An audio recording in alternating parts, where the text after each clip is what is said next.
Last week we pointed out that in some matters the modern concepts of anthropology come into conflict with metaphysical teachings covering approximately the same area of human thought and interest.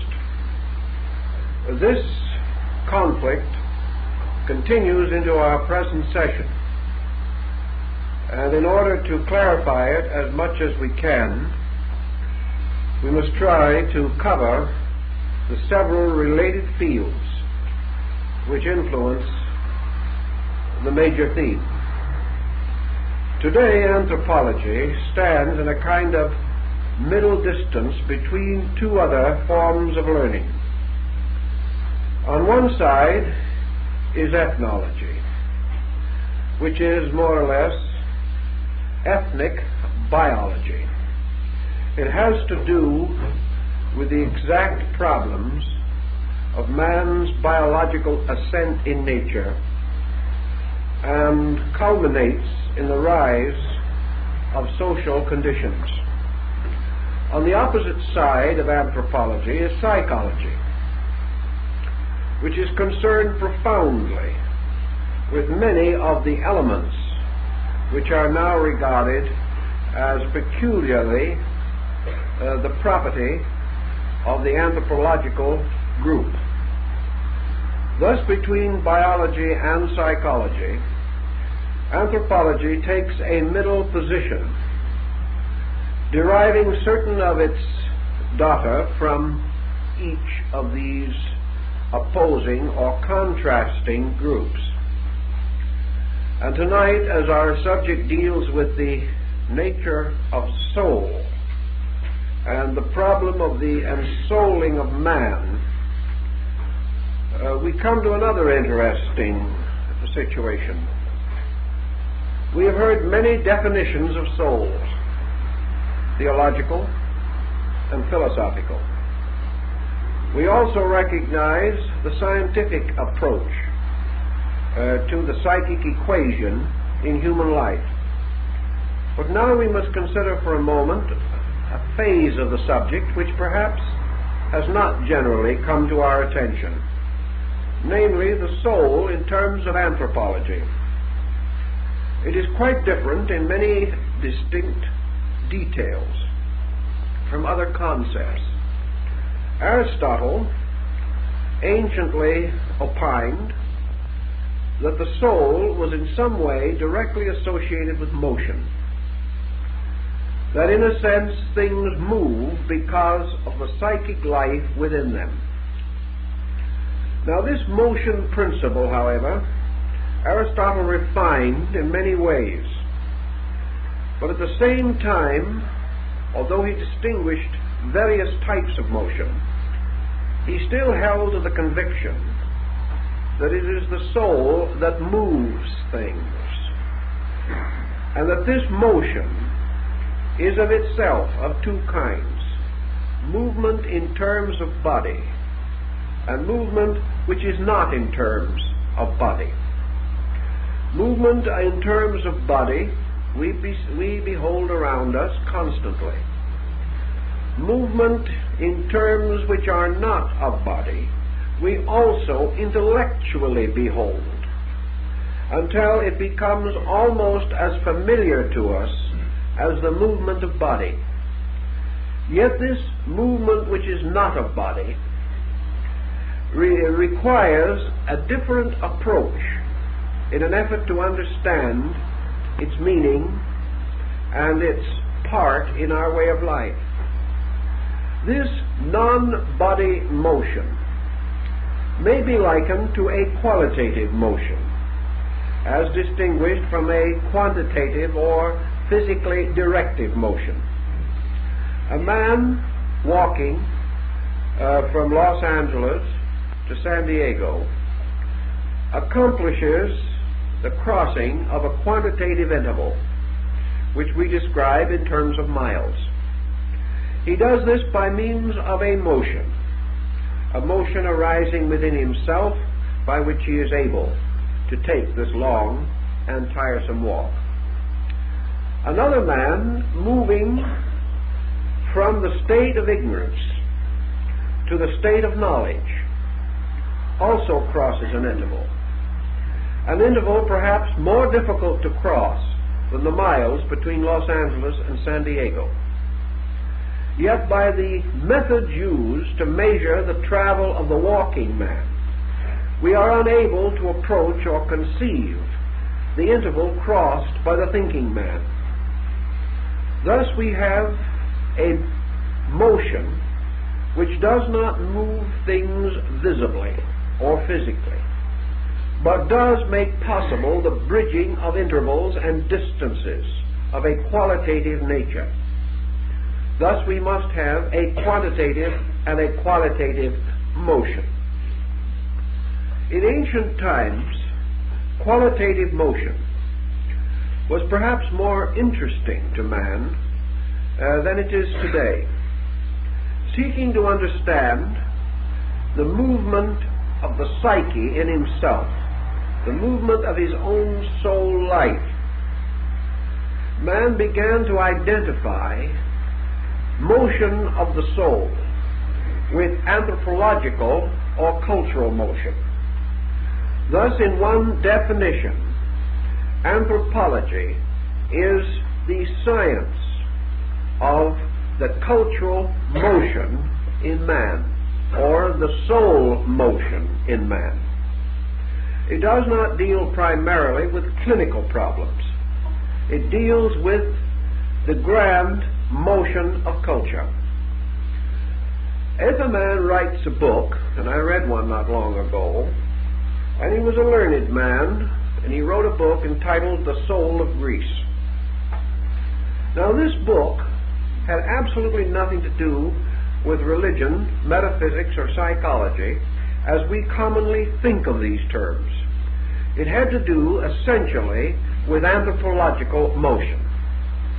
In searching for the soul of Greece, this particular author gave us an outline of its philosophies, its religions, its arts, its sciences, its beliefs and opinions on a variety of subjects.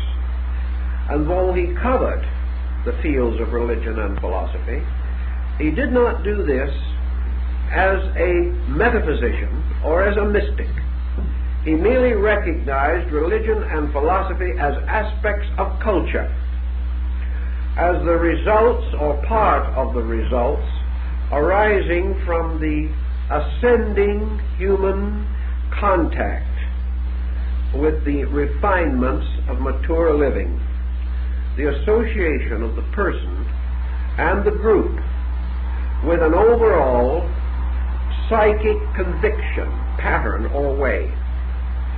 The anthropological aspect of this, then, tells us that cultures are not usually totally indigenous.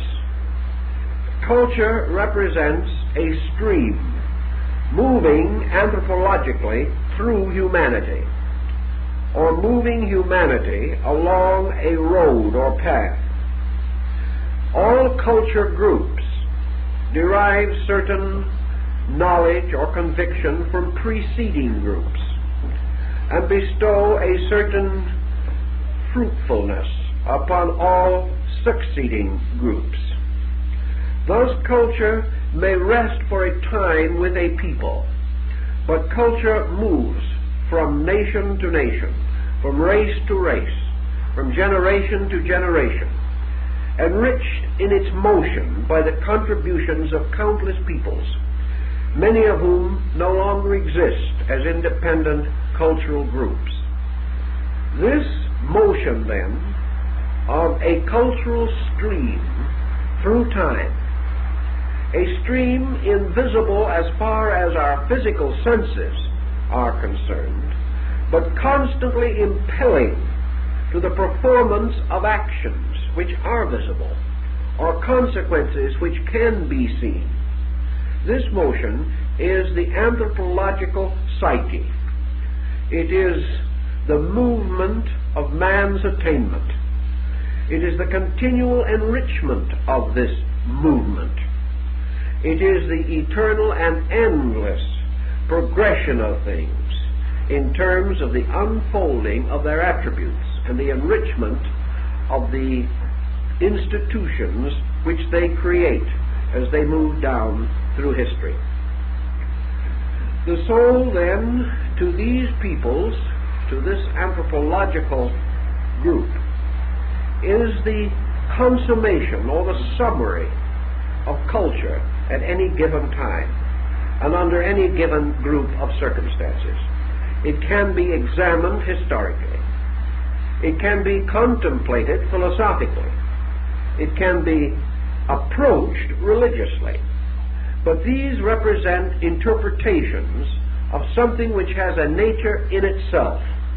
This thing that has a nature in itself, an accumulating, unfolding, growing entity of its own, is the cultural soul of man.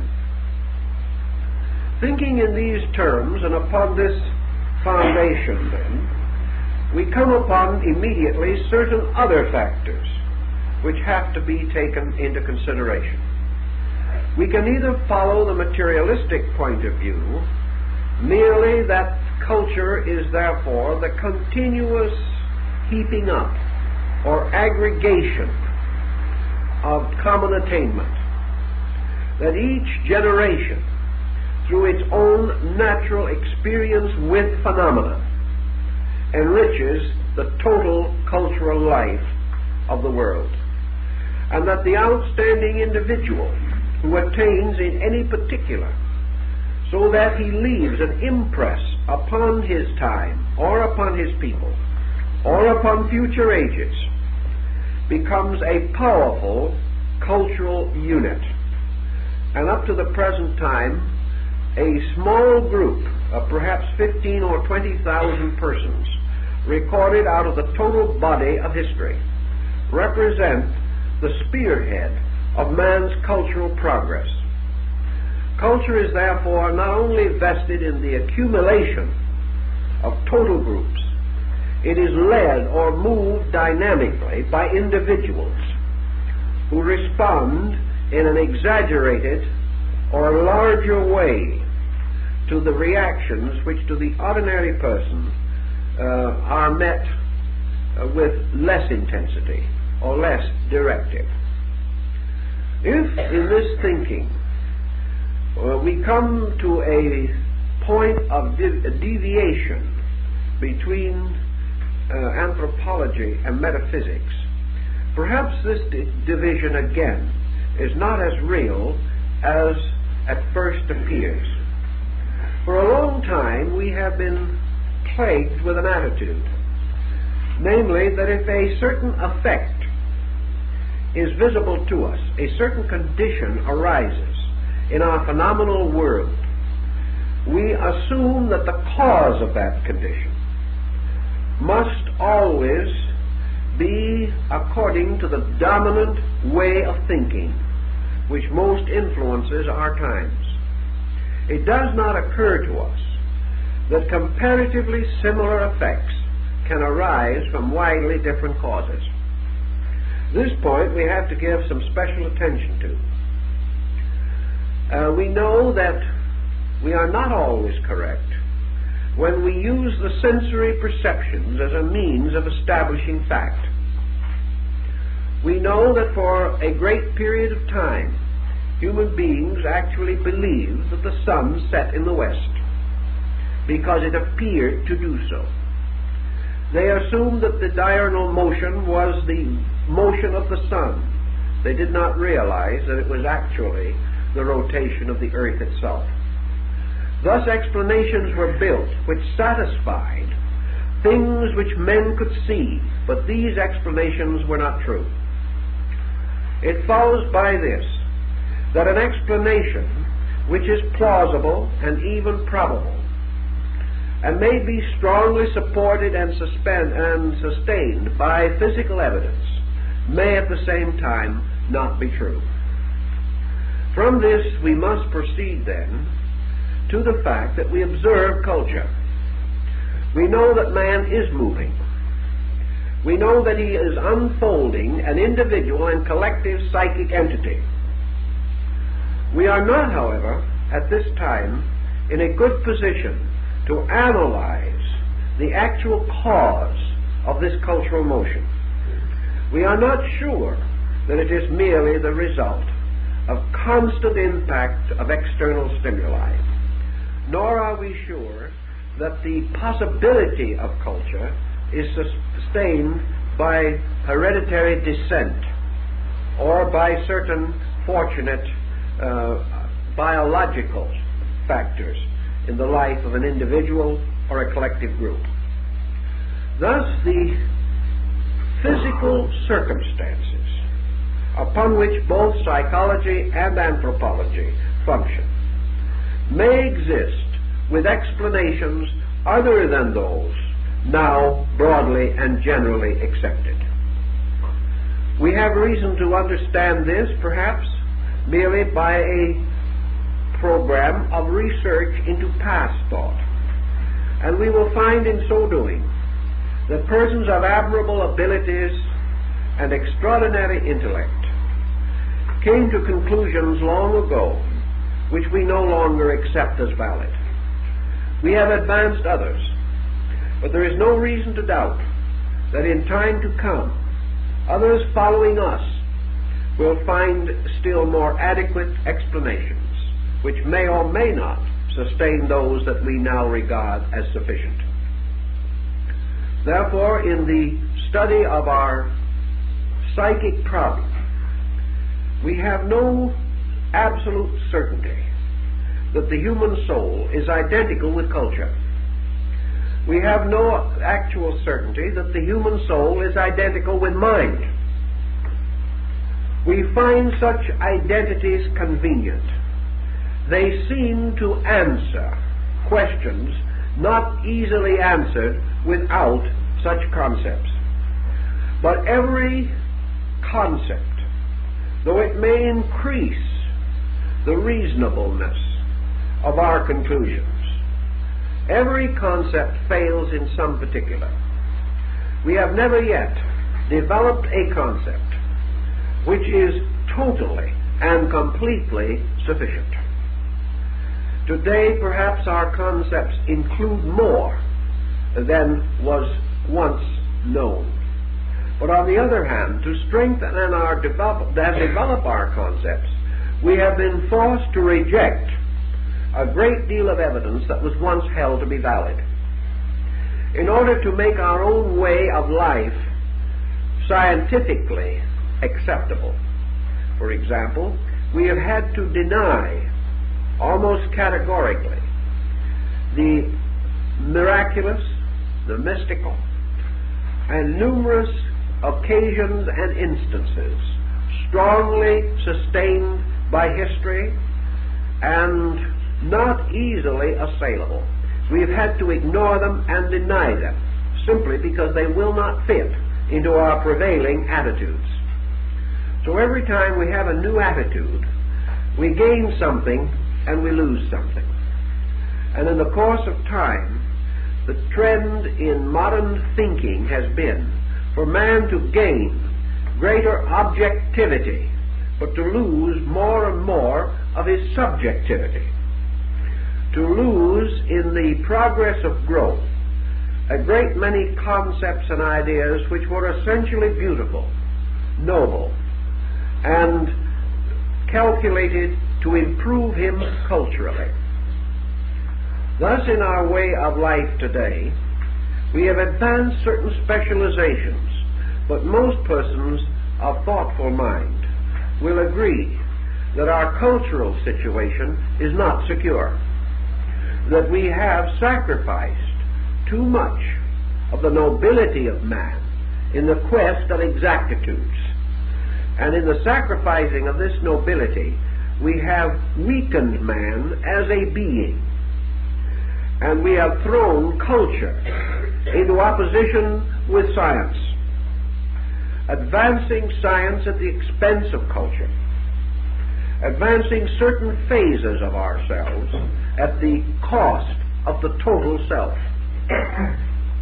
It is quite possible, therefore, that the anthropological soul, the cultural soul of man, is itself sustainable as a concept, but not as a total one. That it is an aspect of something greater than itself. And it is also quite probable that nearly every concept that we have is depending upon concepts which we do not have, and that for a total and sufficient way of life, we must have more knowledge of causes than we presently possess, and must therefore be able to generate larger concepts, more holistic, more total than those which we have and know today. If, in the study of the descent of man, we want to pause for a moment then and bring up to date that which was the ancient and previous thinking of man, in order that we may view this thinking in terms of our present situation. And we will begin a little bit with the philosophical background of the doctrine or idea which is now embodied in anthropology. Ancient man, rationalizing, contemplating upon the mystery of himself and of the world in which he found himself, early came to the conclusion that all outward things are moved by inward forces. Also that all inferior bodies in nature are moved by superior forces, or by powers greater than themselves. We have this in the Socratic and Platonic concepts of motion, where we have orders of things, the unmoved, the self-moving, and the moved. We know that some things are moved. We know that the breaking up of a winter in the north brings down great masses of ice and carries with the flooding torrents trees and even houses, great rocks and boulders. We know therefore that while these things do not move of themselves, they are moved. Therefore that motion can be imparted to things from without, as is the case of a person tossing a ball. The motion of the ball is not inherent in the ball. It is inherent in the person tossing the ball. On the other hand, there are things in which motion is inherent, things which are of themselves self-moving. And of those things which are self-moving, the world of the animal kingdom around us, including ourselves, may be regarded as the outstanding example. Man is a self-moving creature. Truly, he can be moved by circumstance. He can be physically moved by conditions around him. He may ride on a train, which carries him not by his own motion, but by a mechanical motion. But he may also be moved to action of his own, and mostly to decision, to attitude. And the motion of the individual from within himself, philosophically speaking, is the source of culture. It is the motion of the person, a movement from within, imparted to other things. Therefore, culture is not the painting, but the power to paint. It is not the building, but the power to build. All things in themselves which are physically achieved by culture bear witness to it, but they are not culture. They are monuments to culture. But culture itself is a living motion in man, present because man is self-moving, that he is capable of both quantitative and qualitative motion within his own nature. In this he is unique among the species which we know, in that he has carried qualitative motion further than any other form of life that is visible to us. Being a self-moving creature, man must therefore be moved by that which conveys motion or contributes motion. And the Greeks, the Orientals, many ancient peoples assume, therefore, that man's qualitative motion is due to his own soul, to a life motion in himself, to the existence within his nature of a psychic entity. That this psychic entity is the cause of all things about man, which cause him to move gradually from a biological to an anthropological foundation, finally perhaps to a psychological footing. This psychic life within man manifests early in the human experience and produces a variety of interesting, if somewhat confusing, results. Philosophically, man is recognized as a thinking animal. He is also recognized as a creature possessing within himself the power to imagine, the power to visualize. In the process of imagination, therefore, we find man polarized between two qualities of his own psychic nature. One is imagination and the other is memory. By memory, man is bound to the past. By imagination, man can anticipate the future. Imagination is therefore an overtone, a motion toward the unknown. Now, imagination can lead to fantasy. It can also lead to hallucination.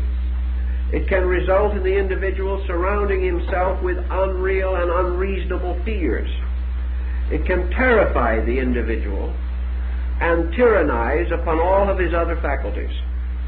But in its natural and proper state, particularly under a cultural background, imagination becomes man's escape forward.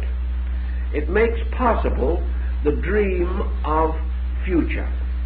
The dream of future makes orderly progress natural and reasonable for man.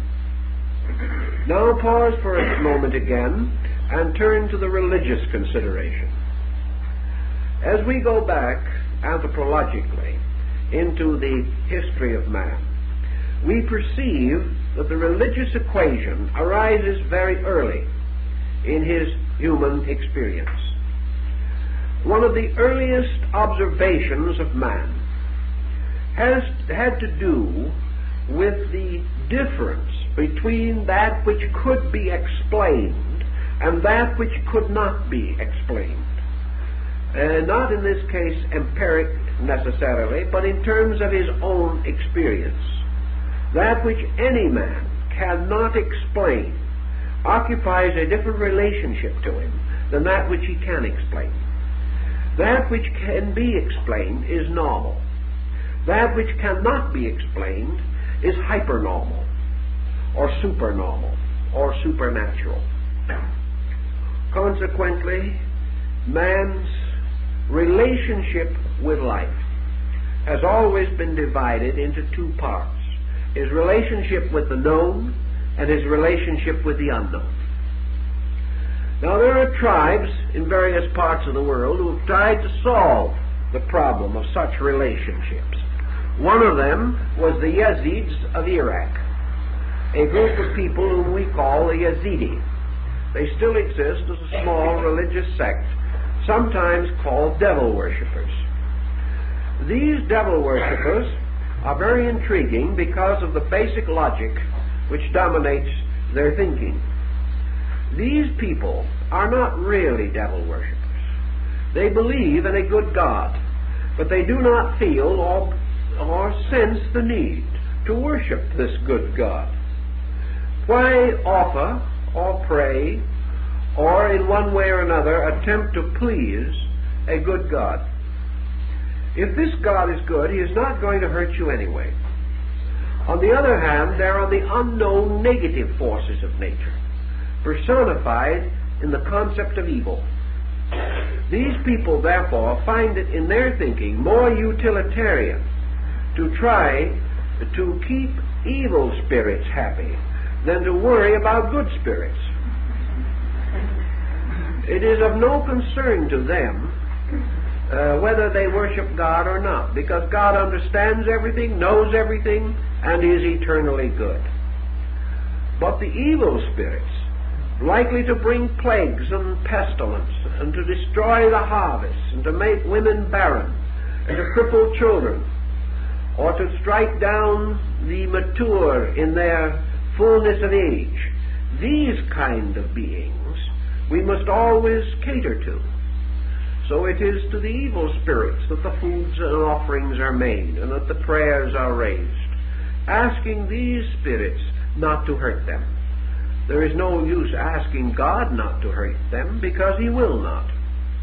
Now this is a simple example of what more or less divided man at a very early period. This problem of the known with which he could cope, and the unknown with which he could not cope. And around the unknown, which was mystery, he developed a series of positive attitudes, positive concepts about the negative.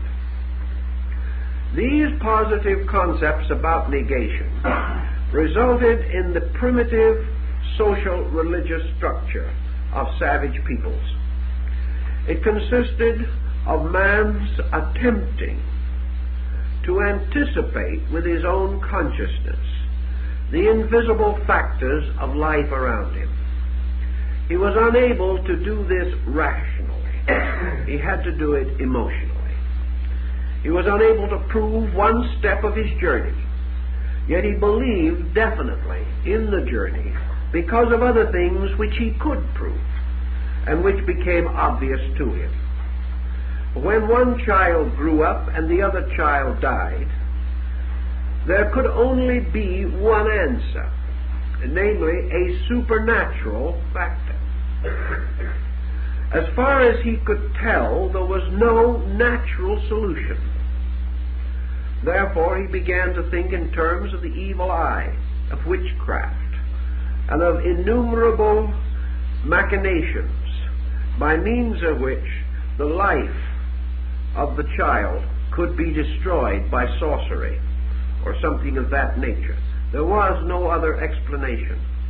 In many cases, of course, we know that this sorcery was merely an ancient name for lack of hygiene. But ancient man did not know that. So while he knew nothing of hygiene or eugenics, these subjects were magic. He was unable to systematize any way of coping with the implications in fields where he had no knowledge. Therefore, he created an elaborate network of intangibles by means of which he satisfied to a measure his own concepts. Now, why was he in need of satisfying his concepts? Because, as anthropology points out, from the beginning man had certain cultural instincts. These cultural instincts were very strong in ancient times. And one of these cultural instincts was that things could not happen without reason. There has to be an explanation. And as the God concept developed, this explanation could not and must not conflict with the belief in a good God. Therefore, God could not be finally held responsible for ungodly situations. And it was needed that other things should be introduced to form bridges or links or to provide explanations for things otherwise not to be explained. Out of all of this together, there rose a primitive religious psychic life. And from this came another very important psychological factor, namely, that man began to be moved by imponderables. He was no longer simply moved by the weather.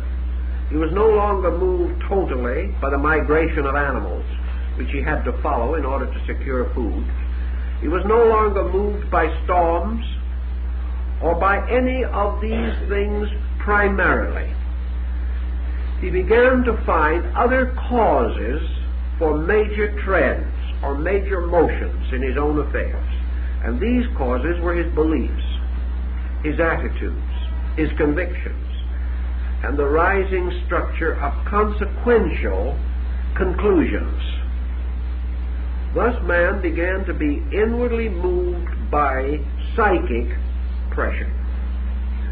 Now we may wonder, and we do have to ask, whether this psychic pressure was totally the result of man living in a material mystery for which he had to find supernatural solutions, or whether these supernatural solutions to which he turned were available to him and he was impelled toward them only because of a psychic necessity within his own nature.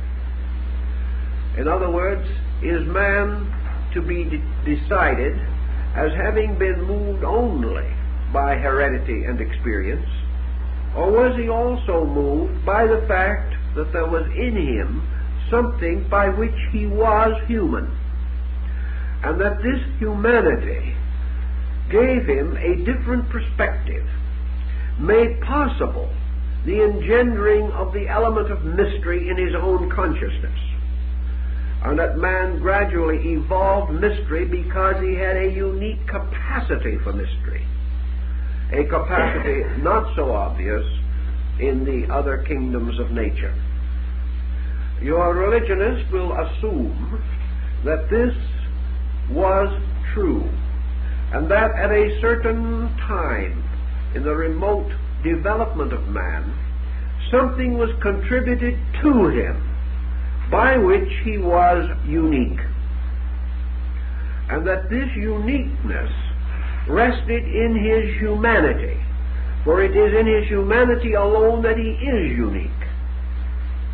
We remember the story of the two Greeks that met out in front of the amphitheater, and one said he was going to the games and would be happy to take his friend.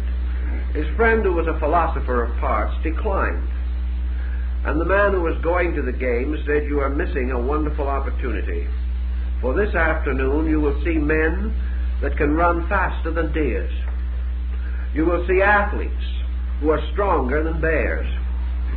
You will see swimmers that can swim better than fish." The philosopher nodded, "Yes, that's all probably true, but I'm not interested. But I will go with you when you can show to me a man not who excels other animals, but who thinks, acts, feels, lives like a god, like his own uniqueness, not deriving his superiority from excelling in animal propensities, but by the excellence of his own humanity."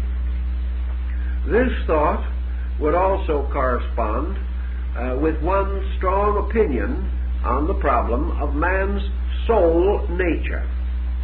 Anthropologists, ethnologists, zoologists, and many other branches of scientific thinkers have a number of little problems that they are not too able to explain. The animal kingdom, for example, is not merely one kingdom. Certainly, we can divide it without destroying the overtone of the collective animal type. But we know that there is some reason why a deer is not a dog. There is also a reason why a cat will always be a cat, and that this creature will have certain qualities and attributes which cannot be reconciled with or made similar to the attributes of a squirrel. Thus there are differences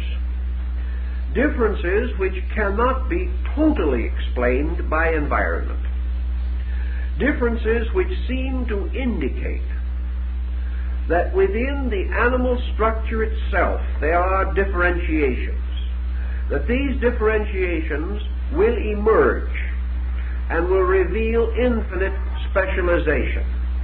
Nature supporting this, in many instances, does not permit, in its natural procedure, the interbreeding of unrelated types. And usually where such interbreeding may accidentally occur, the progeny is sterile. Nature does not wish these types to be at least immediately reconciled. We must then come to the conclusion that there are differences in the archetypes or basic patterns of specialized forms of life. That these differences, while they exist markedly in animals, are not due to the psychological pressures which might cause differences in human beings. They are not due to religion, philosophy, and other cultural environments. They are due to something innate in the creature itself. These differences can be understood, but they cannot be totally overcome. Man differs from the other members of the animal kingdom in one other particular, namely that whereas these other animals are divided into groups or into types or kinds, man very largely is an individual species in himself. Each human being is different in many respects from other human beings. He does not have the general instincts which mark a species or type of animals.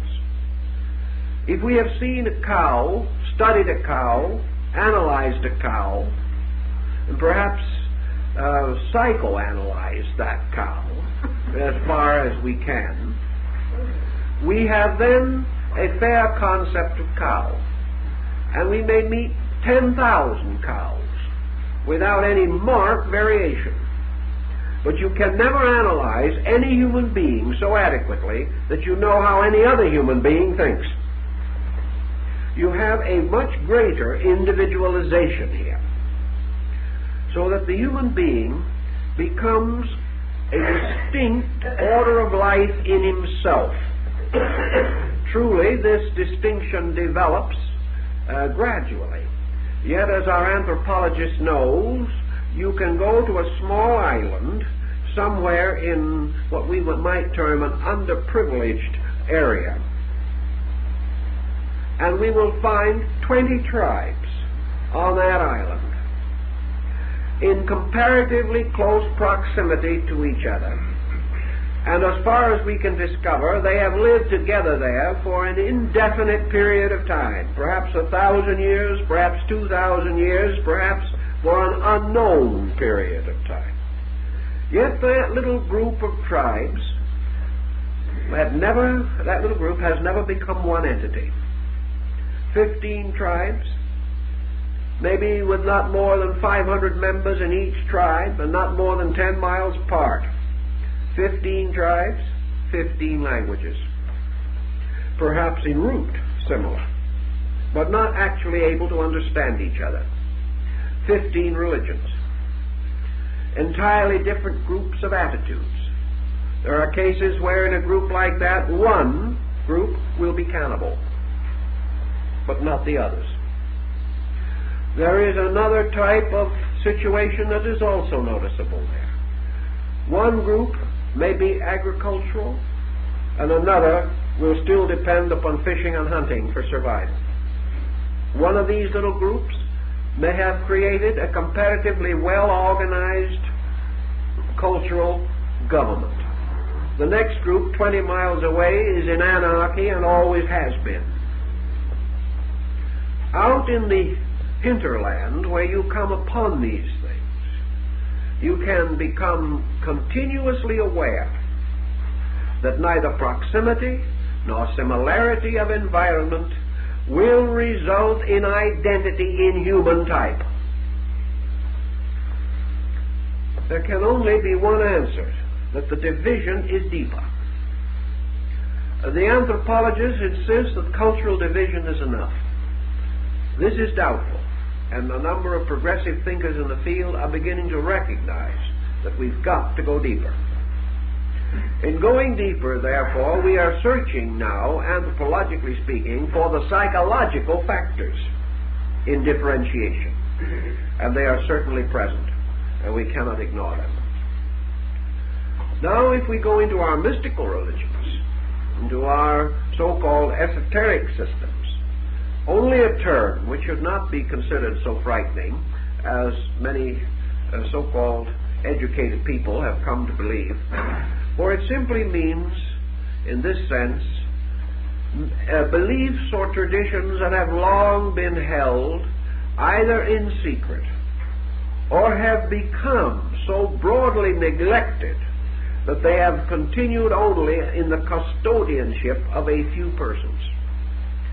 Many so-called esoteric ideas were once common knowledge, even as many of our modern ideas were once esoteric. We cannot fail to observe that that motion goes both ways. Among the peoples of ancient times, who anthropologically are important to us, because we observe in them primary pressures, and the student of primitive psychology is deeply concerned with these elements also.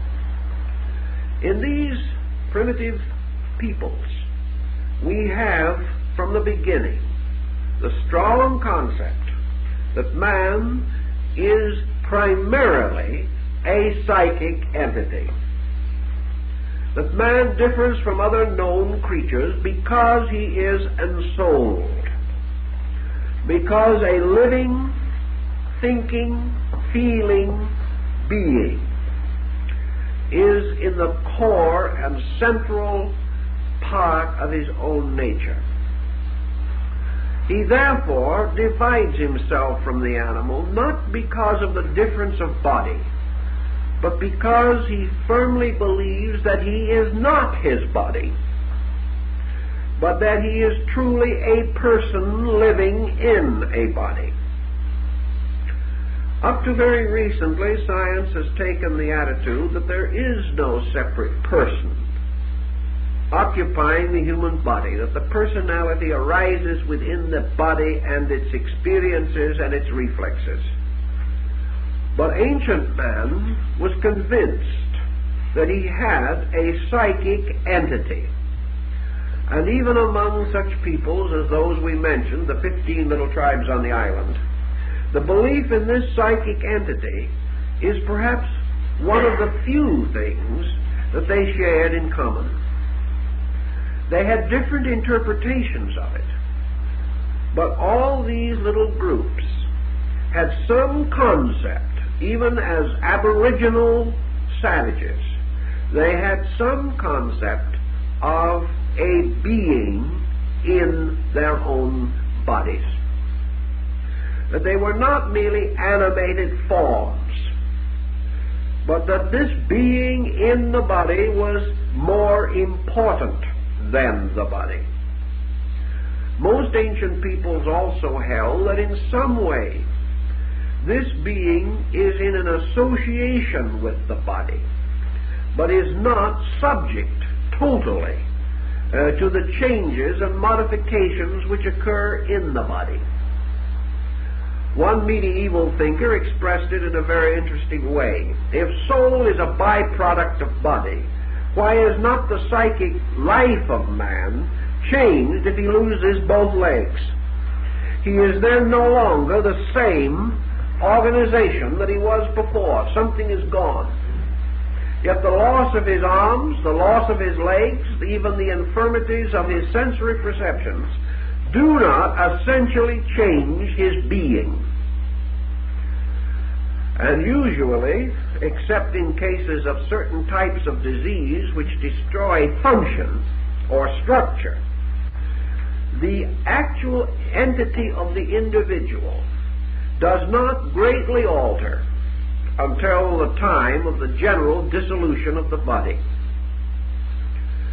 Also, most persons have recognized or realized that while the body passes through a series of conditions, that these conditions associated with the infirmities of age, or what we would term chronological aging, that these conditions are not contributed to the psychic being or entity.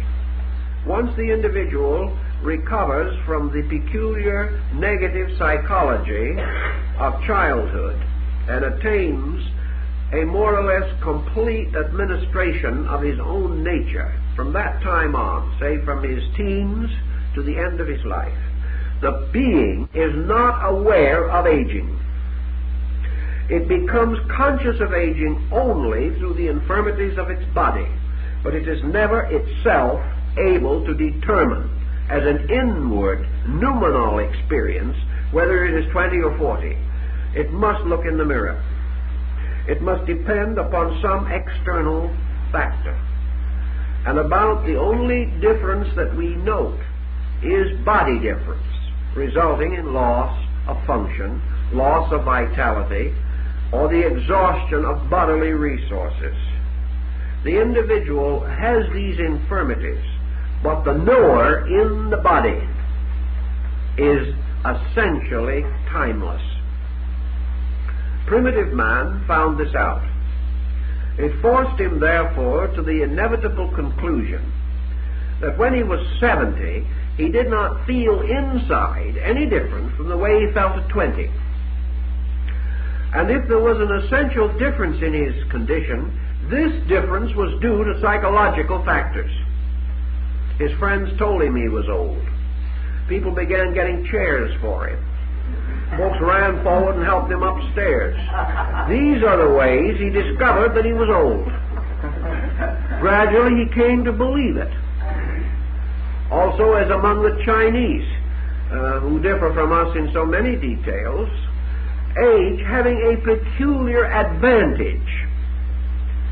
We have young Chinese people sitting around waiting, hopefully, to grow old. They want to grow old, because until they get to be 60 or 70, they are not really leaders in their way of life. China used to, and probably to some measure still does, reward years with the benefits that we reserve for youth. That is influence, power, security, happiness, opportunity of all kinds. When Sun Yat-sen became president of China, he convened a Congress and told the various districts to send their senators and representatives. It was a simple matter. Every district selected the oldest living inhabitant. The result is half the representatives died before they got to the Congress. But it was the way things were done. In many cases, some cases, the records tell us that these representatives were brought in carriages and in carts because they could no longer walk. But they were the leaders. They were the great people. So a difference in psychology arises here. The primitive man, from the beginning, sensed that there was a difference between his being and his body. From this came his inevitable conclusion that his relationship with the body was impermanent, was transitory. Another factor psychologically considered that came in here at an early date was that no human being, then or now, can experience the extinction of himself. No human being can actually experience the existence or state of not being. We may know that 100 years ago he wasn't here, but he cannot experience anything about his own state of not being here. He may affirm that 100 years from now, most certainly he will not be here, but he cannot imagine the state of not being here. He can write his will, he can make all arrangements for his family and relatives, and he can be perfectly factual about the transition that is inevitable, but he cannot experience it. Therefore, no living person has ever experienced death. And no living person has ever experienced a state of non-existence. Primitive man, forthright in these matters, being absolutely unable to experience the non-existence of himself, although he watched his friends come and go, and even today in civilization as we know it, we are not so much wiser, because some of the most brilliant attorneys in the world die without making a will. nobody expects or provides, except perhaps through cautiousness and responsibility, but never through the sense of the fact that he is going to cease to exist, because he cannot experience it. He can only rationalize it. It's a very different thing. So ancient man came to the conclusion that he was not only alive, but that he was life. That he existed because he participated in something that had an eternal existence. That life was eternal, that body appeared and disappeared. He saw it happening in a sort of offhand way as he watched the annual death of trees and plants until they seemed to die, and then in the spring of the next year they would come back to life again. He saw, therefore, the continuous victory of an invisible thing called life over visible things which apparently could live and die. Out of this realization, man came to the conclusion that life was superior to the body that it inhabited. This was logical, reasonable. Philosophy sustained it on through time, even till now. Inasmuch as that which moves other things must be superior to that which it moves. Superior in the sense that it possesses greater life. Thus, as man, through living, proves that he is a servant of this invisible thing within himself, and gradually his body becomes merely the instrument of his purpose, which is not his body. He resolves that his purpose is greater than his body, that his purpose is more real than his body, that it is more alive. And because his purpose can move his body, causing him to select a variety of activities, often even detrimental to the body, or that in heroism or in martyrdom he may voluntarily sacrifice his body for something he cannot see, and that is a principle or a conviction within his own nature. From this and countless other evidences which he came to understand, man concluded that this thing in him, this being, was the better part of himself, that in some way it formed an alliance with body. This alliance, through the mystery of birth, was difficult for early man. But a separation from body at death was not so difficult for him to comprehend. He saw the body become inert. He saw disintegration set to work within it. He even recognized disintegration itself as a form of life. But he saw that this friend, this brother, this parent, this child, who had come to the mystery of death, that the body, though it remained for a time, had lost something. Something had left this body. And the thing that had left it was the living being with nature, with temperament, with disposition, with attitudes, leaving behind only a comparatively commonplace body, which had no particular attributes, nor was it particularly interesting in itself in any way. The thing that was interesting was gone. The challenge was gone. The dynamic was gone. All that remained was clay, and the processes of disintegration were gradually destroying this body. They did not destroy it while the person lived. Therefore, in order that it might be destroyed, that person must leave or go. Something must change on the inside, or this body could not disintegrate. From all these observations, and from vast centuries of meditation upon them, man devised gradually the concept of immortality. He also devised the concept of the victory of life over death. He recognized the possibility of an existence apart from body. He recognized this existence as possible by the simple phenomenon of death itself, where he realized that at death everything that was important went. The dead man did not leave his mind behind him. He did not leave his emotions behind him. As a person, as a being, he totally departed. The only thing that he left was a body.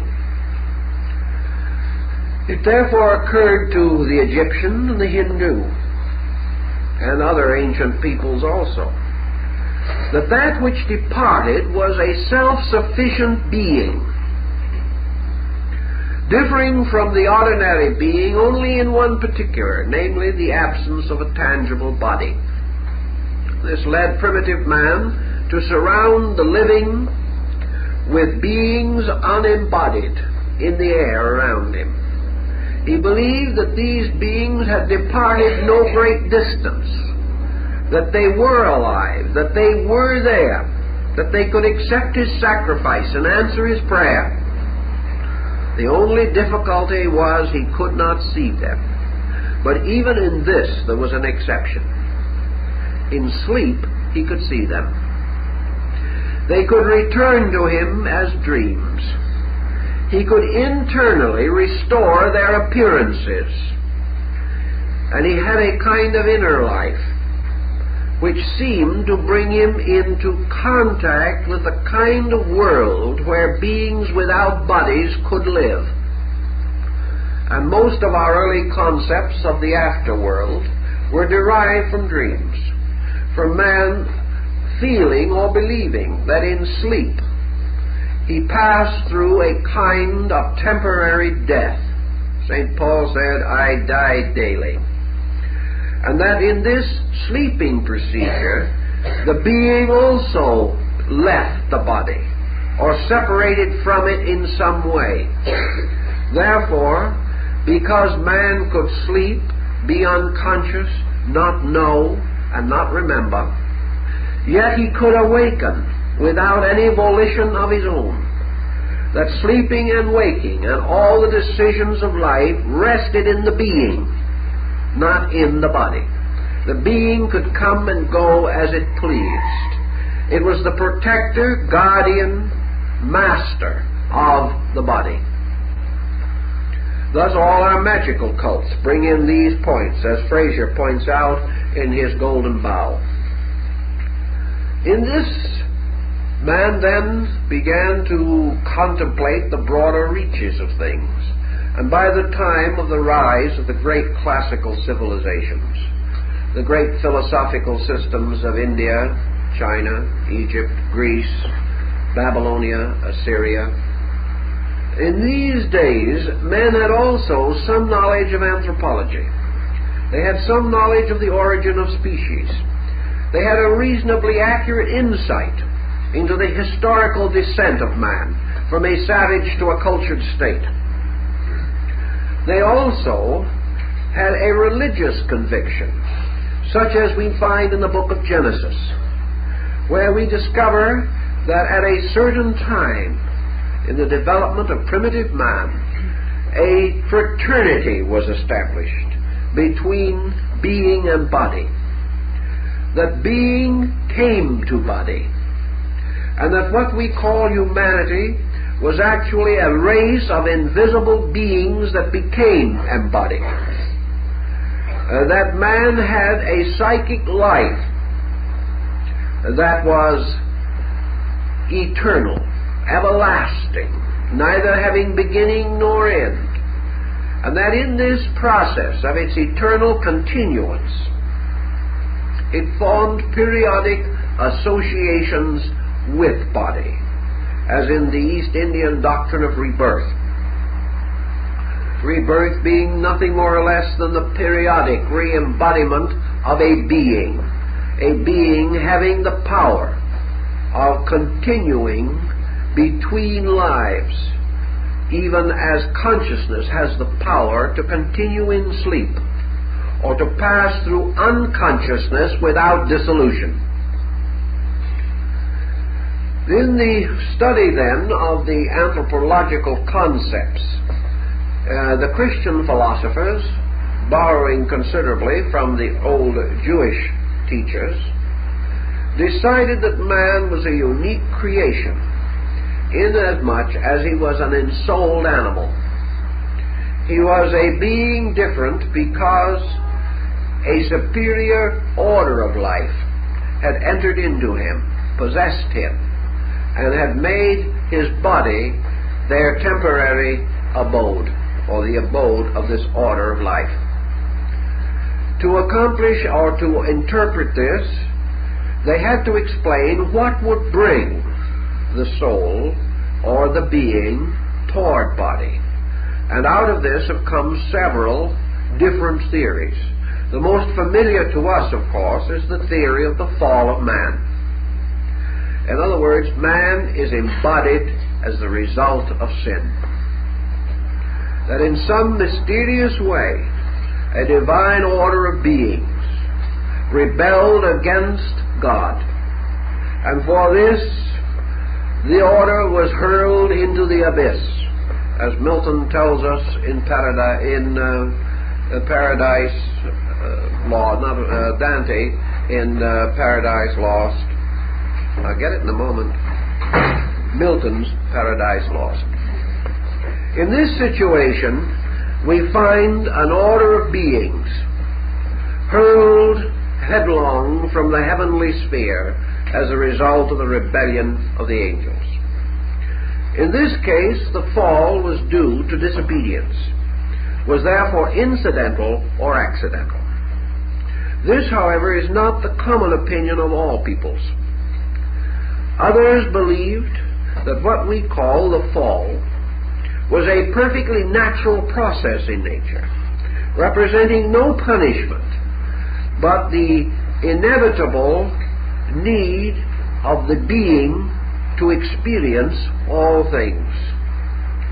In other words, we can say that deity, or absolute spiritual life, scattered itself as seed throughout space, and from these seeds grew up orders of life, which are God, or are one divine nature, unfolding throughout time and eternity, to final restoration of their own total divinity. That therefore evolution, or a natural function of laws, is responsible for what we term the fall of man. This was the essential concept of the 19th century philosopher Herbert Spencer. Here we have two processes, involution and evolution. Involution being the motion of being into body. Evolution, the gradual motion of the release of being through body, and in a sense, from body.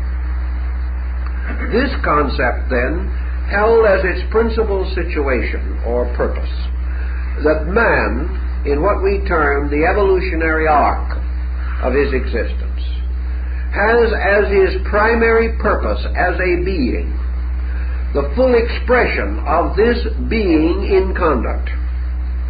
That this being is gradually molding, refining the body until this body becomes suitable to give full and complete expression to the being. That growth, as we know it, is the revelation of being through body. That what we call evolution is ideation, or the unfolding of a conscious entity through the instruments or vehicles by means of which it is able to function in a material state. Thus, for man, evolution is the unfoldment of being into ability for total function in the state of matter, and total victory over the mystery of matter, or the dark side of the unknown as this relates to matter. Most of the philosophic peoples have taken it for granted that man's embodiment was due to a divine plan, or a divine order, or a divine will. But that having attained this embodiment, man then inherits a peculiar and natural human duty. If he is in body because of a divine plan, it is part of this plan to so place man here as to challenge him to work out his own salvation with diligence. Therefore, the primary purpose of man in this world is that he shall unfold himself through his body and shall attain dominion over the negative aspects of his own personality, these negative aspects being responsible for the ignorance and materialism with which the ages have been darkened. Thus, our real reason here is that we may rescue ourselves from the state of unknowledge or partial knowledge, which is the source of the confusion, misery, and misfortune by which we seemingly are incessantly dogged in nature. If this followed their ancient idea, then the question is, how and when did these things happen?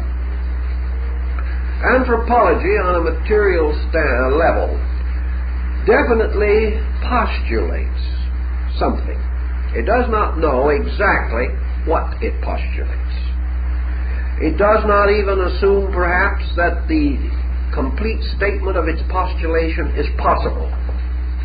But it does distinctly note that at some time, under certain or some condition, man divided from the animal.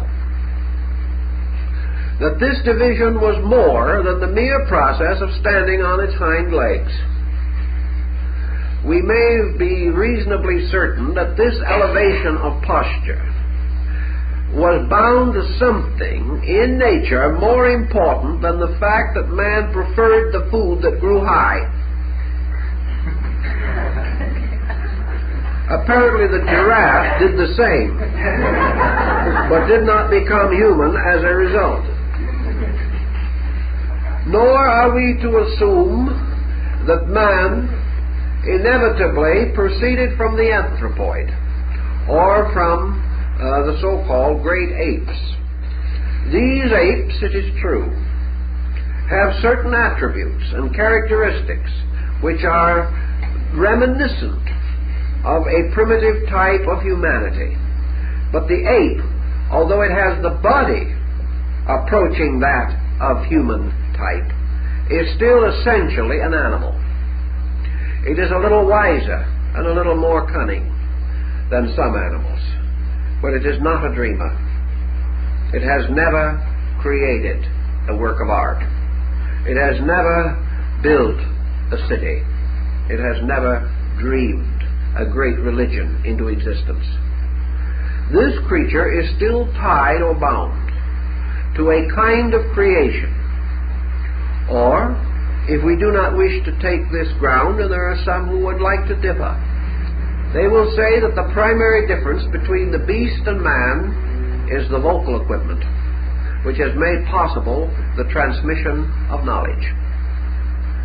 This, however, is not entirely true, for we have in the animal kingdom intuitive faculties for transmission that are much more acute than human faculties.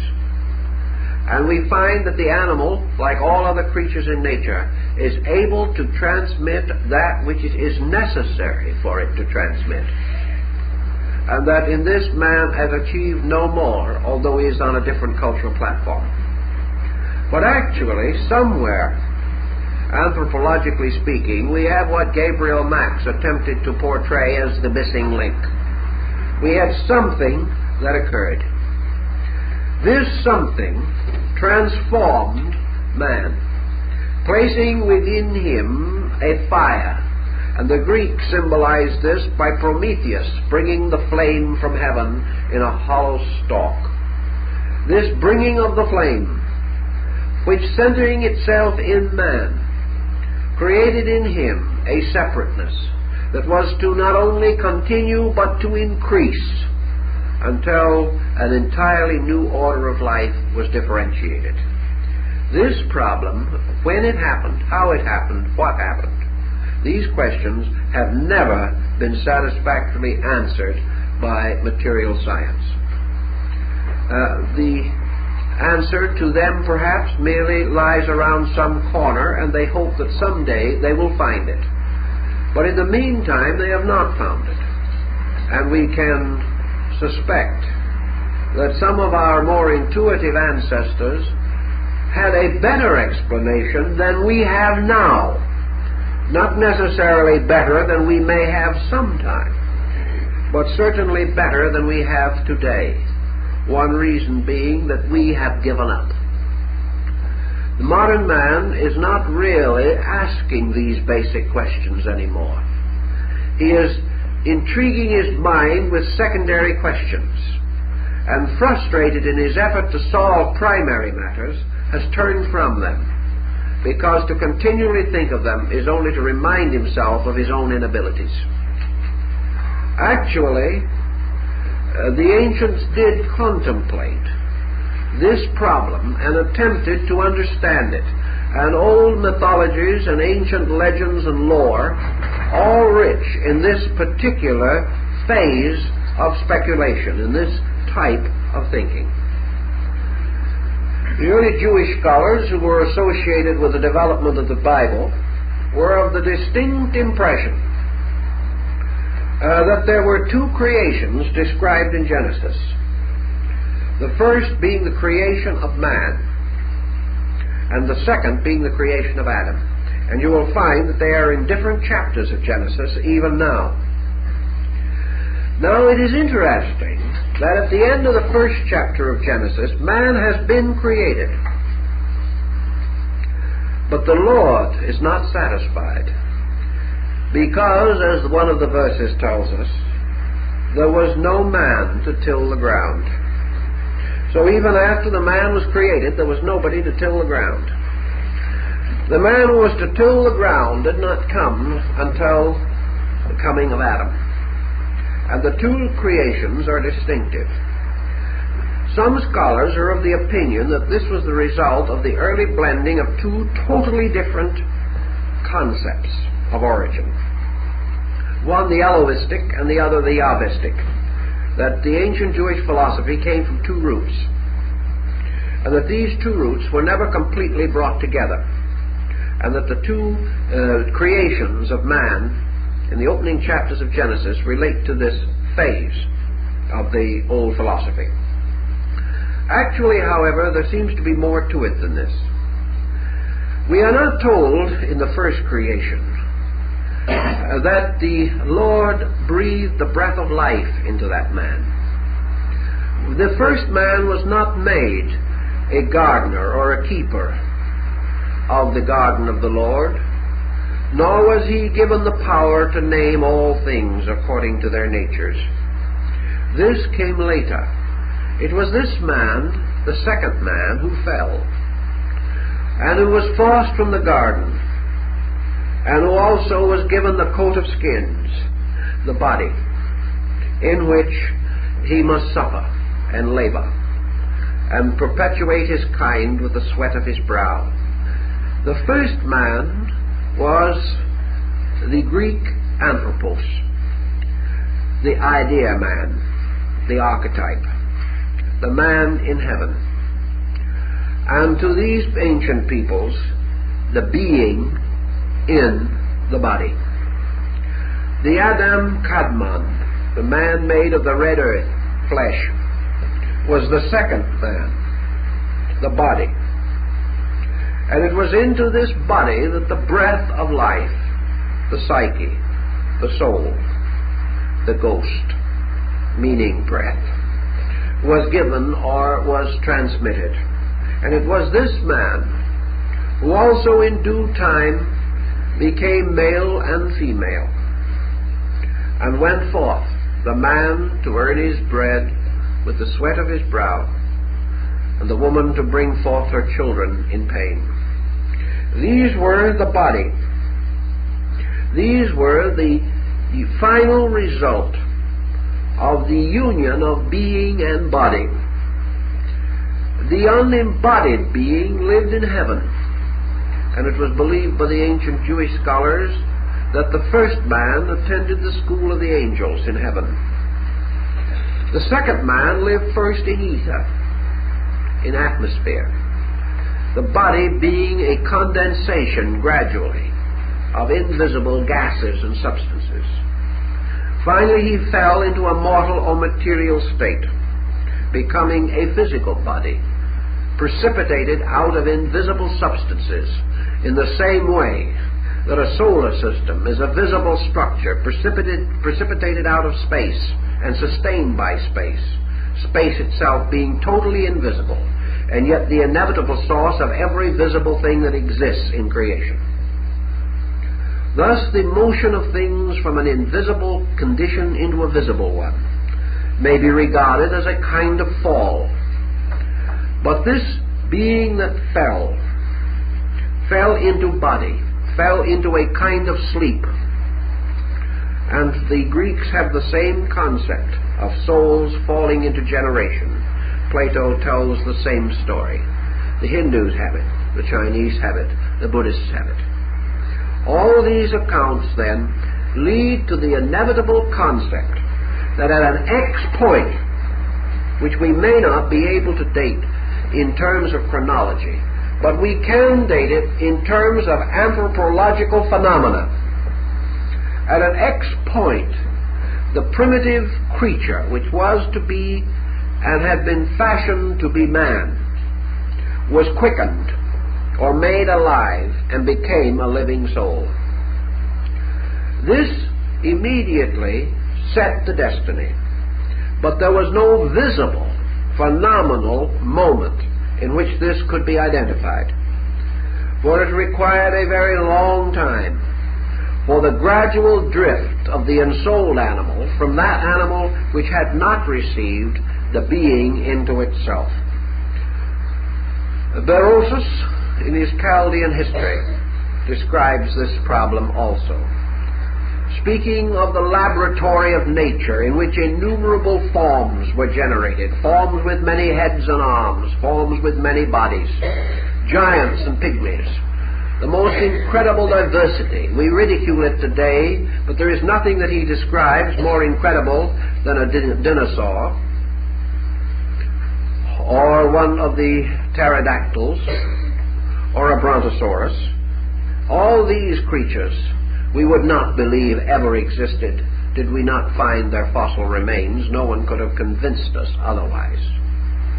But Berosus tells us that in the dawn of things there was this riot of forms, and then that these forms gradually became orderly, and that among them the gods brought forth bodies suitable to become the habitations of beings. One way of saying that gods brought forth or created or fashioned would be simply to substitute the term evolution. Nature at some time produced an organism that could be ensouled, and in so doing automatically drew life to it. For a body can never excel the life within it, and as body grows, the life within it always appears to exceed the body in which it is functioning. This brings us to an interesting philosophical truism advanced by Pythagoras of Samos, and he does it by means of his numerical philosophy. Pythagoras points out that you can take physical substances, and that these physical substances become, in a sense, ensouled always by totalities. One way to express that is to take 6 matches and place them along in a row. The moment you do this, you ask someone what is there, and they will say 6 matches. Now, the term 6 is itself not composed of 6 parts. It is a single term to cover the phenomenon of 6 parts. Yet the concept of 6 is a unity, apart from the elements which produce it. Therefore, 6 of any single objects brought into relationship with each other immediately create a unit or a unity which we call six. The soul of six is born when six items, units or elements, are placed in relationship so that they may form that design or bring forth the symbolism of that number. Now, if you remove one of these matches, the unit 6 disappears, and another unit takes its place, 5. Now, 5 is not just merely the sum of 5 separate pieces. 5 is a total being or an entity in itself, an entity termed 5. 5 is a word which is the name of a sum, and that sum is a total. Yet by adding to and subtracting from the matches, all different kinds of sums are brought into manifestation, then the combination is changed and those sums are removed from manifestation. And a different one, or different sum, takes their places. Assuming man, for example, as Pythagoras says, to be equivalent to the number 6. When nature brought together a series of parts constituting a sum called 6, the result was the construction or the manifestation of an instrument by means of which the total concept of soul as 6 could come into existence. Therefore, in evolutionary procedure, the ensouling of things, or their embodying, is always the result of nature's abhorring a vacuum. Whenever a situation arises in nature, that situation must forever be ensouled. Any pattern that arises becomes the instrument for an entity. Any change in pattern destroys that particular availability, and that entity ceases to manifest. But nature is producing eternally combinations or patterns, and the moment they form an orderly archetype, they are ensouled by a principle. Therefore, every pattern in nature is ensouled by something which is a plus to the pattern itself, or additional to the sum of its own parts. And the thing that is greater than the sum of its own parts is the new entity or being composed of that sum. In the evolutionary procedure, the ancients firmly believed, therefore, that the time came when the motion of growth in nature produced a kind of organization in which a certain type of being was drawn from space and was able to associate itself or was invoked into union with this form. And that when this occurred in man, we have the living soul. Now, that Pythagoras should have hit upon this formula is interesting, inasmuch as Buddha has told us that what we call the being is actually also the product of 6 factors, which are called attributes, and that the union of these 6 constitute the instrument for the manifestation of man. All of these points, then, anthropologically speaking, simply indicate a time or a period infinitely remote in which man emerged as the compound of being and body. And that from that moment on, the whole progress of man has been the continuous flowing outward of being into and through body, and being moving through body into nature is the cause of culture. That culture is the manifestation of the being, not merely the works of the body. That culture does not arise, totally at least, from the activity of environment or heredity upon the organism. That true culture is the motion from within the organism of being through body. You might say under those conditions then, why is culture different? Why is culture gradated? Why have some peoples achieved it and others have not? And why are various cultures so essentially dissimilar in many respects? The answer to this is rather simple, however, when we think about it. Here, anthropology comes in with the correct solution. Anthropology shows us that the body, with its various instruments, is in a constant process of modification, and that these modifications of the body are the result of both heredity and environment. Therefore, heredity and environment, by their effect upon the body, determine its availability as an instrument of being. Thus, body, which is not so highly evolved in terms of organic qualifications, is not as readily available, nor can being moving through this body achieve the cultural maturity immediately that it can if it is moving through a better body. Being, for example, we have no reason to suppose is any different in a 2-year-old child than it is in a 40-year-old adult. The difference between infancy and adulthood is not in being but in body.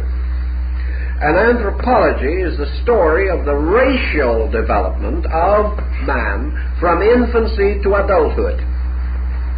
Consequently, it reveals to us not the essential nature of the being, but the availability of the maturity of the body in its varying degrees. The small child is comparatively helpless, not because it is deficient in being, but because it is deficient in body.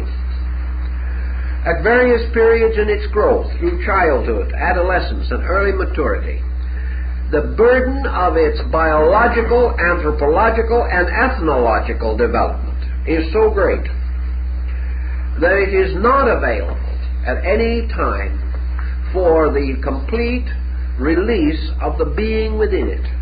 What we call majority or maturity is actually the body attaining a degree of maturity or completeness by means of which a moderate or normal degree of manifestation is possible to the being in the body.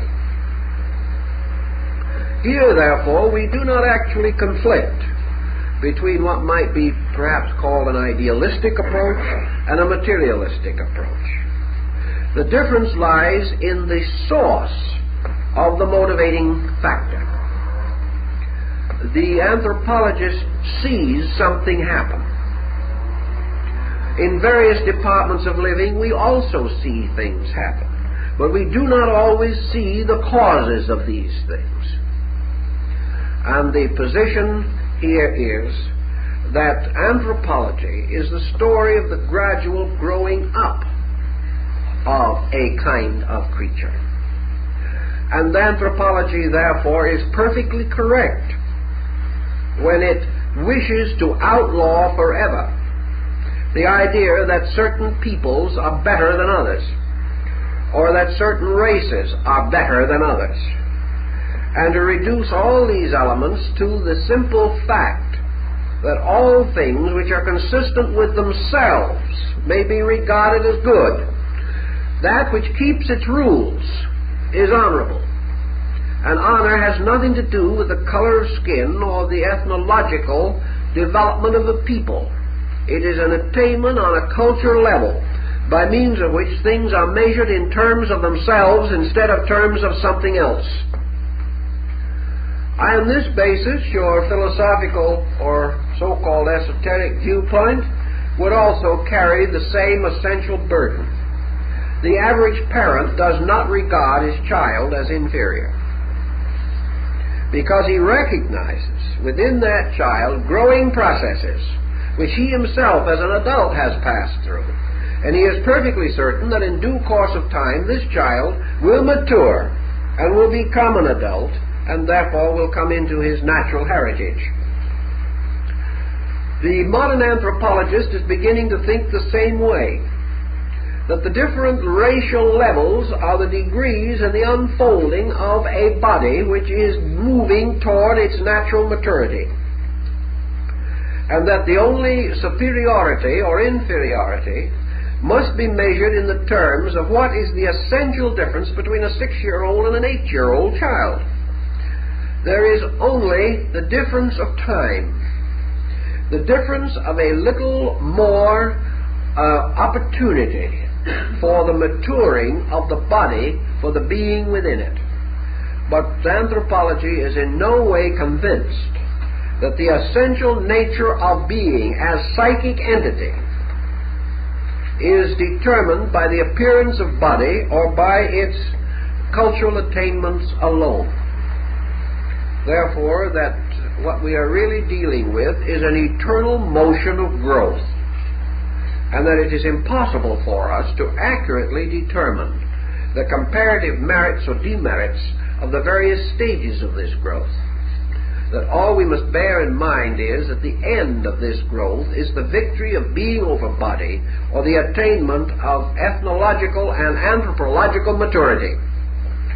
And that what we look forward to as a golden age or a better time is little more than this, that it is simply man finally gaining the maximum degree of manifestation by means of which being is released freely and adequately through body.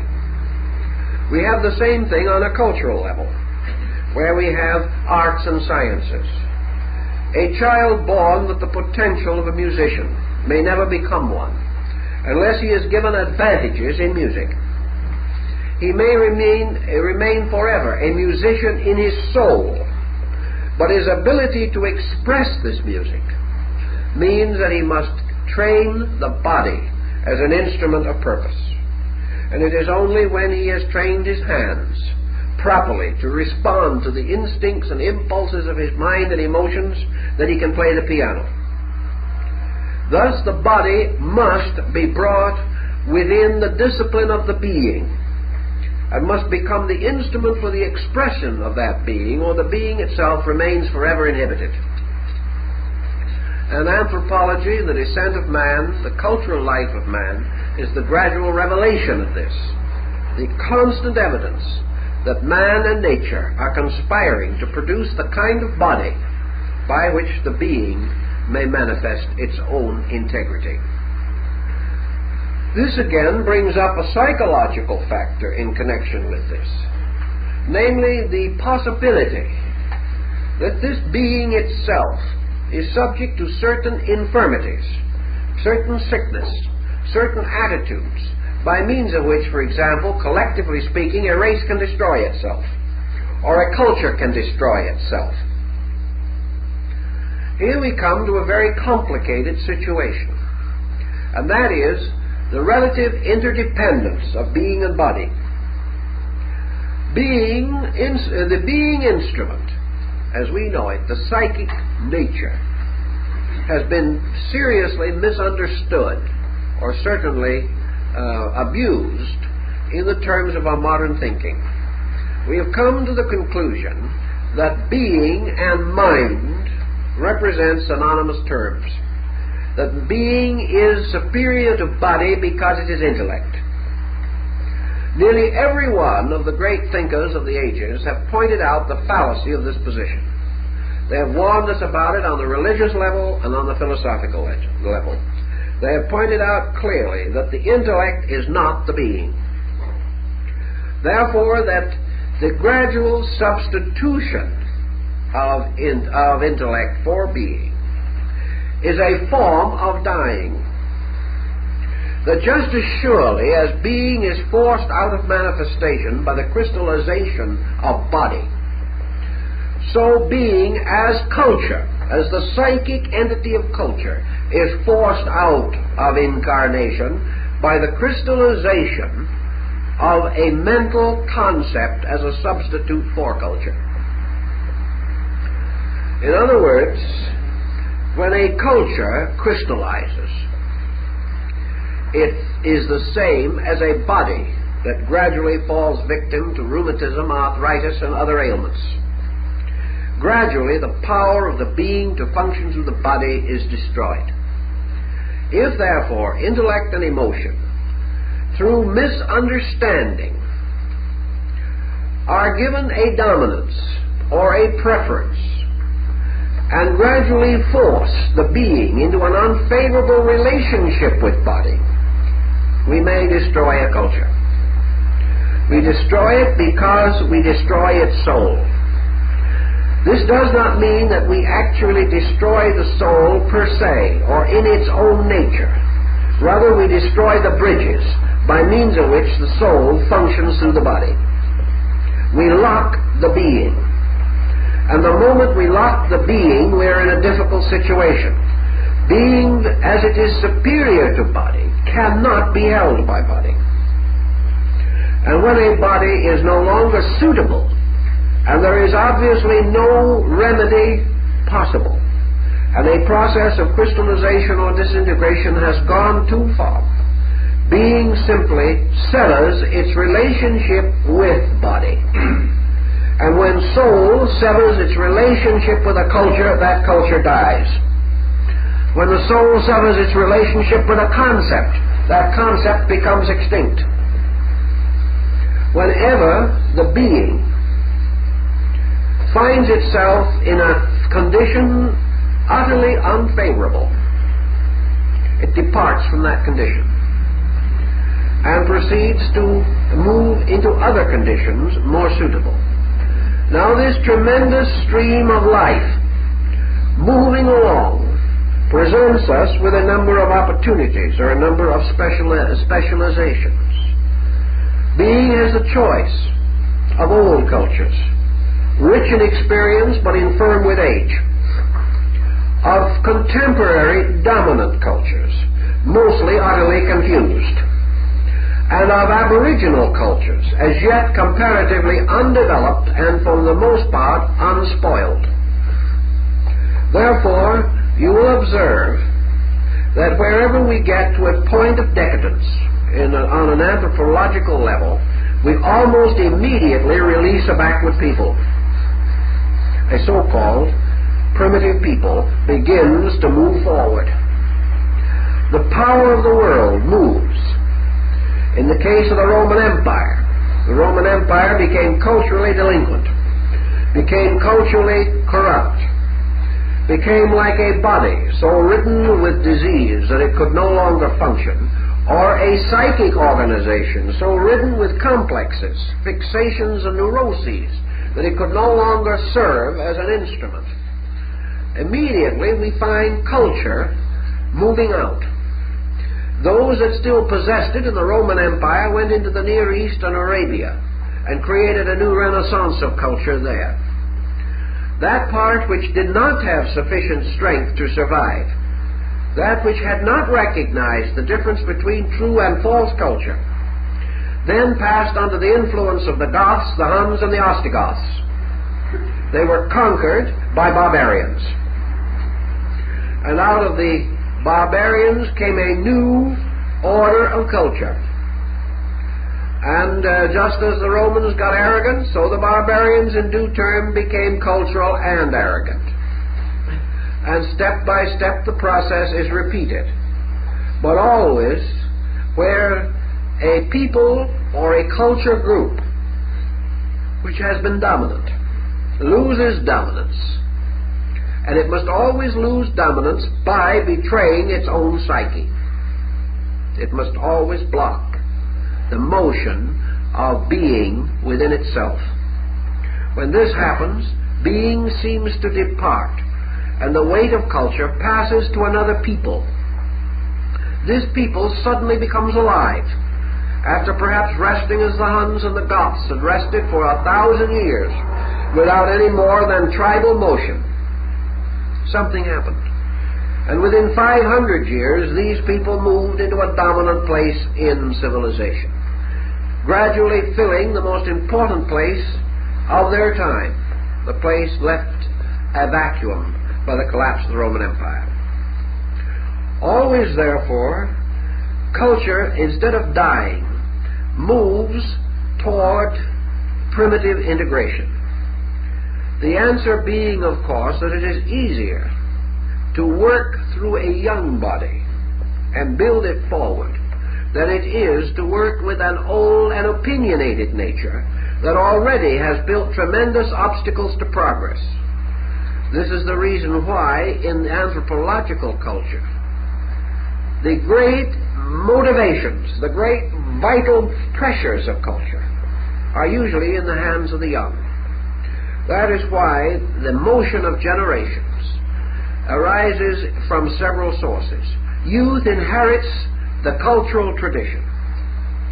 That part of the cultural tradition which is solid becomes useful to it. That which is decadent, youth resents and rises against. Youth makes its tremendous contribution, and then having exhausted its initiative, it sinks back and waits for another generation of youth to carry on.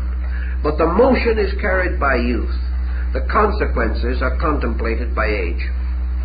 Each generation has its own youth. Every person who reaches age has had his hour of youth, has made certain motions. But in culture, a people unspoiled, as yet without the locking of sophisticated opinion, in each case rises up to meet the place left by decadence. That is perhaps culturally the reason why today many of the great arts of our people are coming to recognize the importance of the so-called folk arts of primitive people, simply because modern man culturally is sinking into an ocean of dishonesty, and he is seeking in every way that he can to discover the one thing he knows he must have in culture, and that is honesty. Primitive man is honest and unschooled. Decadent man is schooled and dishonest. The struggle, therefore, is to recapture value. And the recapturing of value, if it can be done, preserves youth and perpetuates people. Those who do not grow old or lock themselves in the crystallization of their generations are the ones in whom creativity has remained, and who are able to be young in the sense of dynamic, and continue their dynamic through continual adjustment, which is the key of youth, whereas inability to adjust is the proof of age. In this, then, we have the concept of the soul in several different frameworks, but we have it as a total cause for man's emergence. We have the belief, esoterically advanced, that at a certain time, arbitrarily set in some systems as during the period which divided the Lemurian species from the Lemurian race, perhaps a very long time ago, not less than 40 million years ago, that a division actually took place, and that a part of the biological growth in nature became capable of sustaining a kind of psychic entity. The animal kingdom also reached a point where it could sustain a psychic entity. Every kingdom, including the mineral, has psychic entities. In the mineral, the proof of this is crystallization and the forms, the geometrical patterns which it takes. These different degrees of integration of body meant a constant moving of being into body on many levels.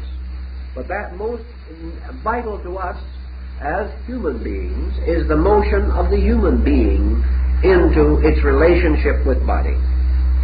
As long as psychology neglects the identity of being and fails to recognize that the principal directive of man is being and not body, and that the principal source of man's growth is not environment or heredity, but being, but that environment and heredity become the boundaries or become censors over growth.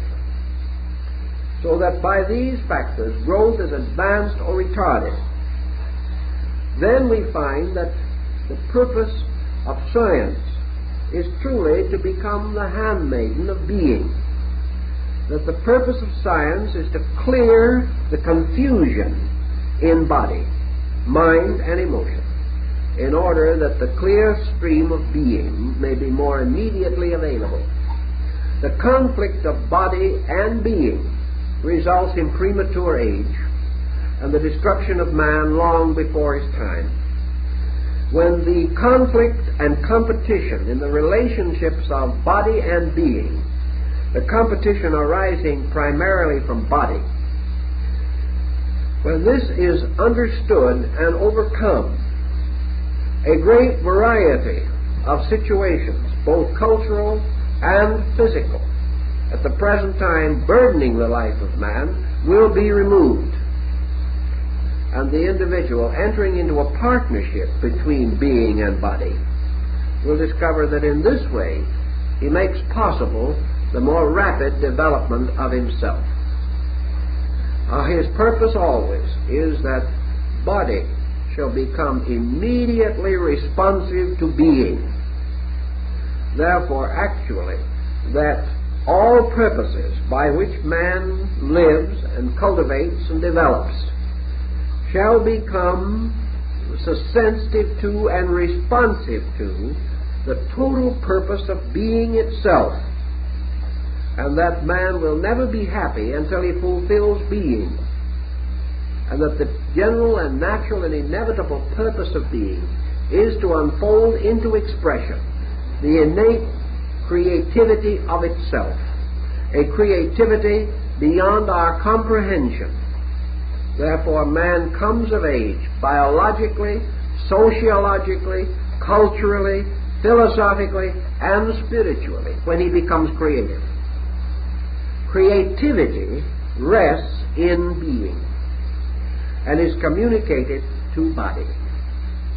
And man becomes creative when he moves from within himself, and he usually becomes destructive when his life is governed only by body motion. To understand this is to advance one step in our study. I see the clock has advanced also, so we will continue this next week.